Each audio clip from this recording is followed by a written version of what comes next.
Um, what do you think's happened in the interim? It seems to have been a gradual erosion, and I think back to what was a very polite move when he said, well, the vice president ought to be the second place runner-up. So, I'm going to give that nod to George Bush, but maybe that was a mistake, because it certainly seems like we've had, with the exception of the bubble that happened with the contract with America, it's kind of been a gradual shift on the map, at least. Well, I mean, we haven't gone back to the days of Ronald Reagan. There are some Republicans who believe that we should not run on Ronald Reagan again. In fact, we haven't run on, a lot of our candidates talk about Ronald Reagan, but in fact they don't practice what they preach out on the campaign trail.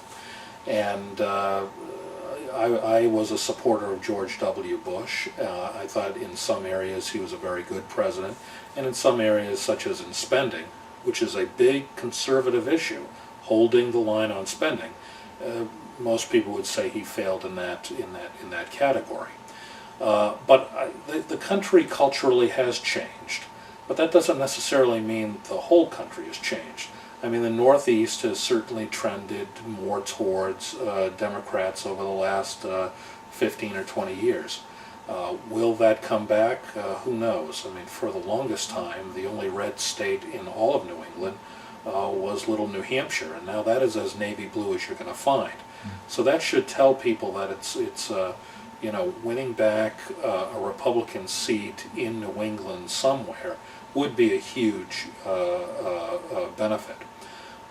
Keeping our seats in the South and the Midwest, the conservative Midwest, bringing back some of those Reagan Democrats, more conservative Democrats, winning some of the big sky country out near the West. I do think that it's going to be a long time until California gets picked up by a Republican.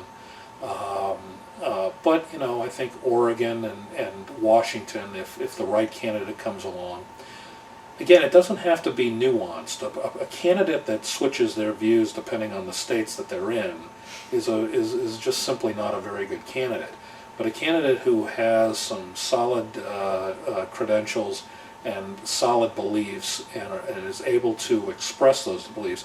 And part of our problem is we've had Republican candidates that either, number one, can't articulate the good conservative message, or is not inspiring, or they can articulate it, and frankly, you think they're not telling you the truth. They may not be that conservative. Yeah. So, and they're just saying it to get elected. So it really does come down to the quality of the candidate. You can pick up blue states. Republicans can pick up blue states.